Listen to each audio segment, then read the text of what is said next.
Alors bonjour à tous, on va vous parler de l'histoire de Uncle Waldo, donc ce projet qui est né dans un vieux grenier un peu comme celui-ci, il y a tout juste 4 ans en fait, de la tête de 3 personnages, nous 2, plus un troisième, en se disant tiens, on ferait bien un petit peu de musique ensemble. Bien vu. Et donc avant de s'appeler Uncle Waldo, en fait, on s'est appelé Pajamas. Pourquoi? Parce qu'on répétait dans un grenier, mais aussi dans une sorte de hangar un peu pas très bien chauffé. Et un jour, moi, je me suis ramené en peignoir parce qu'il faisait un peu froid. Et bon, peignoir, pyjama, pajamas, il y a qu'un pas, on est d'accord. Et donc on l'a franchi, on a pris comme nom un premier nom qui s'appelait Pajamas, avec un premier logo. Mais en plus de s'intéresser au nom, on s'intéresse d'abord à la musique, parce qu'on fait de la musique, on est un groupe de musique. Et on s'est dit, tiens, on fait de la musique qui est un peu jazzy, un peu chanson française. Dans quel esprit on se trouve? Et naturellement, on s'est un peu dirigé vers les Aristochats, donc cet esprit un peu années 20-30, pardon, avec les Scat Cats qui s'amusent dans leur grenier, du coup, ça fait un beau raccord. Et quoi de mieux qu'un jar finalement, un beau jar comme celui-ci, qui représente aussi le jar en fait des Aristochats, cette vieille oie imbibée dans le tout Paris. Voilà un personnage sympathique, haut en couleur, assez bruyant, un peu sale, qu'on aimait bien prendre comme effigie finalement. Quand tout à coup, 2 personnes en plus sont arrivées pour rejoindre cette petite formation. Tout d'abord Charlotte, qui a vraiment rajouté un peu de classe à ce projet qui aurait pu être un peu sale, avec une belle voix aussi.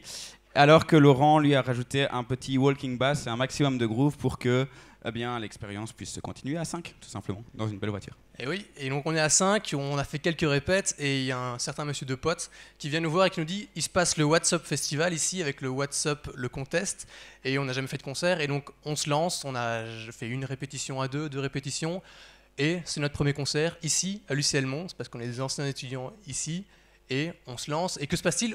On gagne.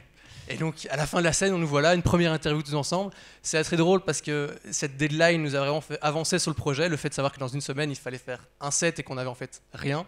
Et donc on gagne, on est là, on se connaît à peine. Donc Laurent qui est à gauche, en fait on le connaît depuis 2 répètes.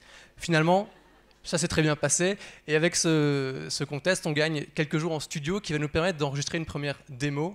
Et on découvre tout l'envers du décor de l'enregistrement en studio. Donc déjà musicalement c'est très dur, mais aussi il y a tout le reste, donc c'est-à-dire la pochette, que voici presque achevée.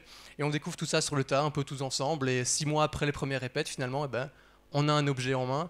Avec cet objet, ça nous permet de faire quoi? Ça nous permet de faire plein de concerts. Ici on est au Tournai Jazz Festival à Tournai un peu plus récemment. Alors l'EP c'était vraiment quelque chose de promotionnel qui nous a permis vraiment de bouger partout en Belgique, un petit peu comme ça, avec notre petit objet, ce qui nous a permis de faire des belles dates quand même. On parle du Lacemo, on parle ici, et de voilà. Et je t'arrête tout de suite, puisque nous n'étions pas 5, mais finalement 7, puisque derrière, ou plutôt devant le vieil oncle Waldo, là on a 2 personnages, il s'agit de 2 frères en fait. Baudouin qui nous suit depuis le début au son, et Nico qui nous suit dans tout ce qui est management et booking, parce que voilà, à partir d'un moment, c'est vrai que ça prend beaucoup de temps, et que c'est bien aussi d'avoir quelqu'un qui peut penser avec toi, ton projet, d'une manière un petit peu extérieure. Et donc, il y a aussi beaucoup travaillé avec lui sur le visuel. T'inquiète, c'était prévu.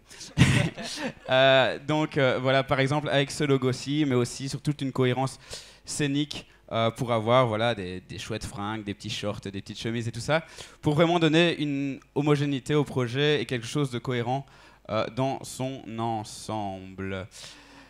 Quand tout à coup, j'ai aussi, on a parlé de la musique, maintenant je vais aussi parler un peu des textes, on écrit en français, et c'est moi qui prends la plume la plupart du temps, mais toujours en collaboration avec Charlotte, parce que c'est elle qui doit finalement porter ces textes, et parfois ils sont un peu compliqués, j'aime bien jouer avec la langue, et donc il faut qu'elle les comprenne. Et ça passe par des cours de chant. Et en fait, et donc tous ces concours, on a permis d'aller au Francof, ce qu'on appelle, donc c'est un concours des francopholies. Ça nous a permis de jouer aux francopholies sur la grande scène Proximus, génial. Et mais aussi surtout de faire les franco-sessions où on a appris à mener ce projet à bien, à vraiment faire quelque chose. Et grâce à ce travail, on est finalement arrivé à ce qu'on fait, à notre style musical. Uncle Waldo, nous, on fait du jazz. Alors du jazz, on a le jar, depuis le début donc l'oncle Waldo.